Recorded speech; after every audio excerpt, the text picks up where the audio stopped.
and it's Thursday and it's 4 o'clock, so it must be time for another artist talk. Speaking of artists, though, we opened a brand new exhibition called Here and There in our gallery this past Tuesday. It is the work of 5 Cuban artists. It is compelling. It is dynamic.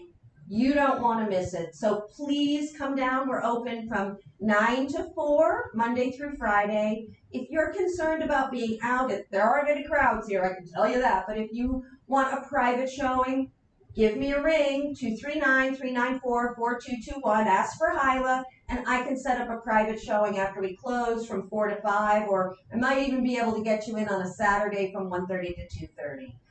But now I want to introduce you to an amazing artist, an amazing teaching artist, a woman who has been involved with Marco Island Center for the Arts for quite some time. When I arrived, she was the chair of our gallery committee, and I personally could not have survived without her. A dear friend, Inez Hudson. Hi, Inez. Hi, Hyla. How are you? Great to be here today. Well, we're thrilled that you're here. What we want to talk about first is we want to talk a little bit about your teaching here, because not only are you teaching on site, this is our on-site catalog for everybody, and Inez is offering oil painting at all levels in the months of, making sure I tell you right, December, January, February, and March. So if you're interested, go on our website or give us a call and you can sign up if you're planning on being here. But if you're not, Inez is part of our new virtual teaching team, and Inez is also offering online classes. This is our online catalog. Oil painting, all levels, in November, January, February, and March as well. So Inez, tell us a little bit about these classes that you're offering. What could somebody expect? What would be interesting for somebody? Well, in the virtual classes, as well as my on-site classes, I go over a few of the properties of oil painting and give little tips. Then I do a demo, and every week it's a different demo. Sometimes I'll ask the students what they would prefer to see if they're having difficulty, say, with painting clouds or skies or water. And we have so much water down here that's a common one. So I usually start off the class with a good demo. And the virtual class is 2 hours, and my demo can last anywhere from 45 minutes to an hour. After that, we do questions and answers, and I look at the pieces that each student is working on. They hold their piece up to the camera, and I can give them suggestions as to what they might do to improve their piece, their composition, or what colors they might mix together to make the painting more vibrant. Point out their light areas and dark areas that may be weakened and need to have a little bit more strength. So we really go over everything, but I try to make every class informative in some way. And my on-site classes are basically the same. It's just that it's more one-on-one. I can actually get a closer look at the piece and possibly pick up the brush myself and show them how to do a specific area. And I usually paint on their canvas when doing that, but I always tell them to take it off, whatever I painted, to remove it, because I want them to make it their own. Excellent. They don't want to have someone say, "Oh, wow, I really like the way you painted that rock. Oh, that's perfect." And then they don't want to say, "Well, I didn't paint it, the instructor did." So I want them to have all the boosts that they can get from what they do. Inez, just out of curiosity, how long have you been teaching here at the Marco Island Center for the Arts? Oh my goodness, I'm not real sure. I believe I probably started in maybe 2004. Not real positive, but it's right around that time. Um, they didn't have, I was asked by the executive director if I would be willing to teach a basic oil painting class for people that had never taken painting before or oil painting. And I said, well, I've never really taught other than in my home in Michigan. I taught, and basically I taught children and one grandmother that came with her granddaughter. Um, and I never considered myself a teacher because I'm self-taught. I don't have a degree in art. So I never looked at myself as an instructor. That had come a long way since then. I finally said, okay, she talked me into it. I bit the bullet and I did it. And found I really enjoyed it. Really enjoyed it. I love the one-on-one with the students. I like being able to pass along what I've learned and little tips that I've learned and done myself that I've found extremely helpful. I like passing that on to students so that it takes the effort out of painting and makes things easier. So that's how I got into it. And Inez, you teach oil painting. What is it that you think is really special about oil painting and why students, if you're just starting out, I mean, obviously there's watercolor, there's acrylic. Tell me about oil. What's the reason that people should say, okay, I want to try this? Oil paints are forever. They never dry up unless you get a little air hole or prick inside your tube. If you get a puncture in your tube, then and the air gets to it, then it will dry. But if your cap is on your tube, and you might not be able to get the cap off without taking heat to it, but that paint will be just as good as the day it was made. It doesn't dry out. The oil, as long as that oil is in the tube with the paint, it's there forever. I was fortunate back in the late 70s. A friend of my parents had passed away. He was a painter and he had no children. His wife knew that I was taking an art class, so she gave me all of his supplies, his easel, his oil box, all of his brushes that were loaded with dried paint. And I thought, oh, these are, yeah, I'll never be able to use these, but I got them clean. And they're some of the best brushes that I have. I still use them. And I know some of those brushes are from the 40s. Wow. And the tubes of paint are the same way. The labels, everything on them, they're wonderful. And I still have a few of them. I use most of them, but I still have a few of them that I've saved them because I don't want to get rid of them. They're just special to me. Again, but if I'm a student, what is it that's special about, why would I choose to take an oil class versus taking acrylics, watercolor, or working in pastels or drawing? What is it about oil that for students is what should grab them and make them want to take your class? It's easy. It's easy. I say you can't make a mistake with oil because you can wipe it off, you can scrape it off, you can sand it off, you can take oven cleaner to it. There are just so many things that you can do.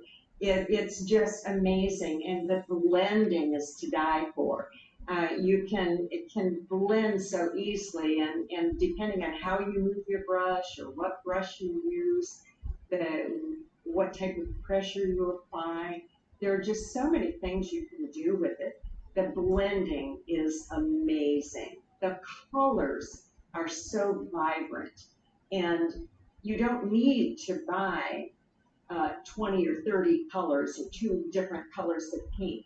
You can take your primary colors and a tube of white and make everything from that. It's amazing, and I think that's one of the things I'm going to teach in my next class on Monday is how to make 2 colors from the primary colors. So there's a lot of information and things that you can do with oil that you can't do with other paints. Acrylic is like painting, to me, is like painting with plastic. Right. Because basically, it's like liquid plastic. So once once you have it, it dries so quickly, which is an advantage in some ways, but there are disadvantages to it as well. Oil, you can paint on top of it, and the color below is not going to change the color that you put on top. In acrylics, that does happen. Let me ask you this, because again, I may run the art center and I've done a little bit of painting. But can you do anything to dispel the notion? I know I've talked to people and they're like, oh, well, oil, it's going to be smelly and the cleaners and I've walked into oil painting classes here, whether it's yours or another instructor. I even took a little one-off oil class, and the materials I worked with were not smelly or difficult to work with. It wasn't something that I felt I was breathing toxic fumes. Can you tell us a little bit about, you talked about the paints, but any of the supplemental materials you work with? Yes, I work with odorless terpenoid. It's and it's just what it says. It's odorless. So it's turpentine that has no odor. So regular turpentine, no, it's awful. It really will give you a headache. You really have to work in a very well ventilated room. And that's, this comes from years ago. The odorless products have been available for years now. There are also odorless mediums that you can work with and quick drying mediums. I use a product that's made by Winsor & Newton, and it's called Liquid. There are very, very many professional artists that use this. You mix it with your paint, and your painting can be dry by the next day, depending on how much liquid you're putting in, how you're using it.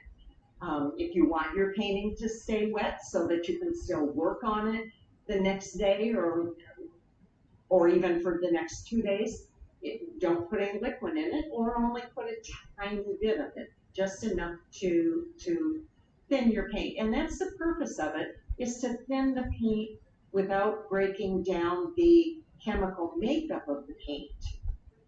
So there are a lot of products out there that you can use with oils to make them more workable. If they're not smelly, brushes have to be cleaned, whether you're an acrylic artist or a watercolorist. The only difference, you still use water to clean your brushes. It's just that to get most of the paint, because oil paint is the pigment is intense, and it goes a long way because it's intense. So it may take a few more turns around with your brush and soap on your hand, cleaning it to get all of the soap out, but it's not any different than washing out acrylic out of your brushes. Well, so I say, to me, it's, people have some misconceptions. Oil paint, if you get it on your hands or on your clothes, you can get it out. If you get acrylic paint on your hands and it dries, you kind of have to scrub it or scrape it to get it off. Yeah, I know that. Been there, done that. And if you get acrylic paint on your clothes, it does not come out. I know my instructor covered me with a big apron because we all know I'm a little messy, and when I was painting, there was paint every place. Well, I have learned a lot more about oil painting from you, Inez, and I know that people who are interested in trying their hand at it could learn a great deal from you too. But Inez, you said earlier that you are self-trained. Tell us a little bit about your journey as an artist, how you became an artist, because that's something that is always interesting to find out. Well, I always was sketching as a child. I loved to sketch, draw. Um, One of the things I used to love to draw were ranch houses. Because when I was a child, probably say in grade school, that style of house came into existence, the ranch home. And I just was enthralled with it. And so I used to draw my vision of a ranch house. I drew it over and over and over again. And what's interesting about that to me is when my husband and I went to look at a piece of property when our son was a baby for building a house, the lot we looked at, the house next door, was exactly like the ranch house I used to sketch as a child. And we bought the lot. I knew that was where we were meant to be. A sign. So, exactly. And I'm a firm believer in signs. But I never really did much as far as judging for all the art classes that were offered in public school that I could take as an elective. Um, and I entered every contest that I could possibly do in school and won a few. When I got out of high school and became a secretary and then eventually got married, that was my focus. So I really didn't do any artwork. And when my husband got drafted and sent to Germany, I went there to live with him for a year and was exposed to the beauty of Germany and the parks that they had everywhere. I went to a local store, bought a art tablet and pencils, and would go to the park and sit on a bench and sketch. And then it all started coming back to me. So when we got back to the States, I went back to work, and again, it got put on the back burner until my son was born. When my son was born, I became a stay-at-home mom. And when he was 3, I found a lady that taught painting in her basement in the evening. So I went once a week for probably maybe 6 weeks. Couldn't stand the gossiping any longer. The ladies were just there to have fun. I was there to learn. I was so wanting to learn how to paint. And my very first painting I have up here on a picture of it up here on the easel. I don't know if you can see it. Yeah, I can. It's beautiful. And that's my first painting. And I was pleased with it, the way it turned out. And I thought, I can do this. I can continue with this. And so I quit going to the classes because she lived quite a ways from me. So I decided that I could learn on my own through books. I now had the basics, but I took some toll painting classes. If you're not sure what toll painting is, it's painting on wood, kind of like the some of the Dutch folk art, I guess is what I would call it. It's more folk art. I didn't like that because it was too much like coloring.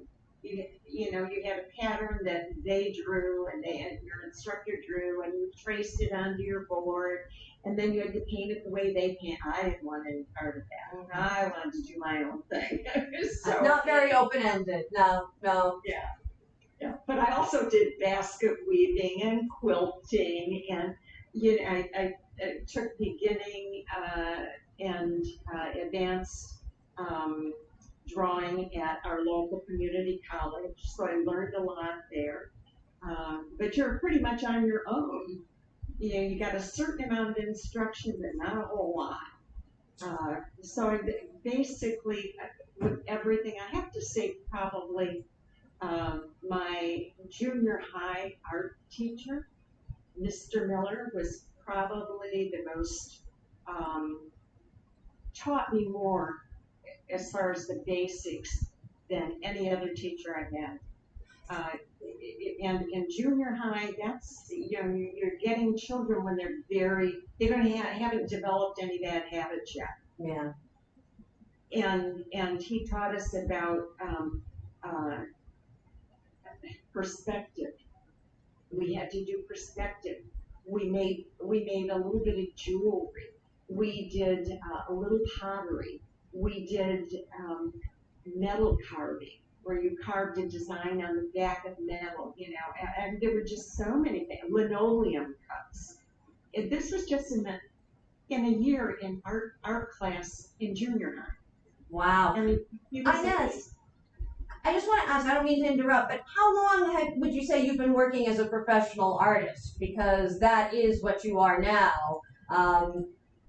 Well, and your work is art center. Enter Marco Art Center into my life. When I lived in Michigan, there were no art places that were close to where we lived. We lived in a small farming community, and it was too far for me to go with a child to really get involved. So when we started coming down to Marco on vacation in the early 90s, I was just so thrilled to see the art center. I started entering their exhibits. I'd bring a couple of pieces down when we were on vacation and enter, and actually took an honorable mention one time with one of them. So it encouraged me. I continued, once we moved down, I tried to get involved. I would go with the outdoor artists, and Phyllis Kransky at the Art Center was in charge of that program. I think she still does it. Yes, she does. It was wonderful. I was intimidated by it, but loved it. And I'd never had the experience of painting outdoors before. So it just widened my horizons, and I learned a lot from her, and we became good friends. And then, of course, teaching, and then I served on the board for 4 years. So I say it's my home away from home, because the opportunities that it gave me. Phyllis encouraged me to do outdoor shows, and my first one was with the Arts Center, and I sold a couple of pieces, so that encouraged me. So it was, taking I want to say baby steps, but they were big steps for me. I was not used to doing anything like that. So but I loved it. I loved doing the outdoor shows. I don't do them anymore because I'm too old now. No, never. But I guess, what you said really touches me, because here at the Marco Island Center for the Arts, we really do believe that we are like a family, and one of the things we strive for every day is to be an art home for people. So when you say that, makes me feel really happy.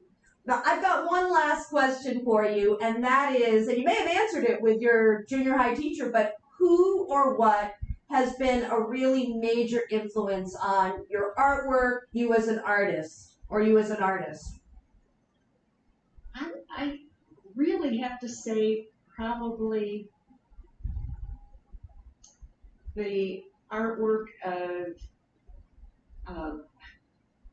Norman Rockwell.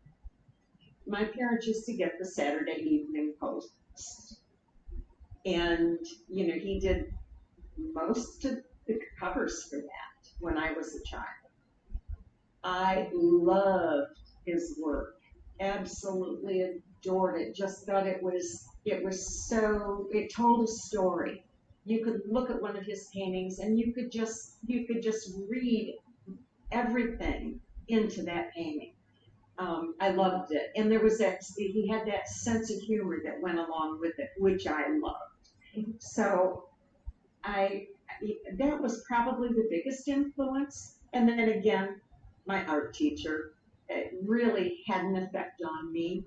Um, I never really was encouraged a lot. Coming from a large family, I was the last one born, so parents were getting a little tired by the time I came around, and times were different then.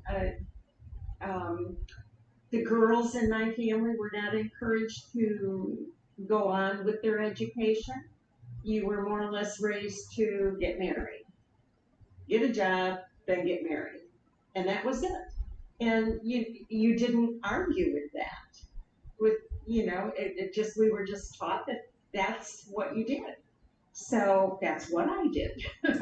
But clearly the fates had much more planned for you because, yes, indeed, you were a wife and mother, but you also went on to be a remarkable and distinguished professional artist, one whose work we treasure here at the Marco Island Center for the Arts. I know you have collectors throughout South Florida and beyond, and I encourage people, if they're interested in beginning their artistic journey, to sign up for one of our classes. Sign up for Inez's class because we'd love to see you here at your, what we hope will be your art home.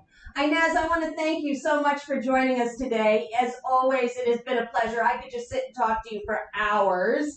But I do want to let people know of a couple of things that are coming up here at the Marco Island Center for the Arts. Next Wednesday night, we are going to have an on-site presentation.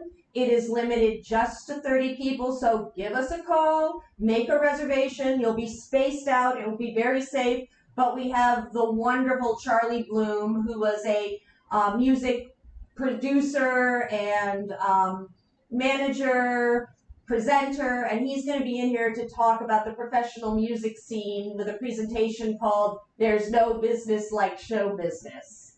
And on October 28th, which I believe is a Thursday, the delightful Diane Chagat, who has hats to die for right here on Marco Island. She is a magnificent milliner, hats, is going to do a workshop online, a virtual workshop teaching you how to make cockades. And if you don't know what a cockade is, it is a ribbon decoration. I have several. I think I'm going to wear mine next week. That historically was put on a hat or perhaps worn as a badge to identify the person with a party or an organization. But the ones you're going to make in Diane's class are going to get you ready for the holidays. They can be used as ornaments. They can be used as decorations on packages. They can be used as napkin rings or a million different things.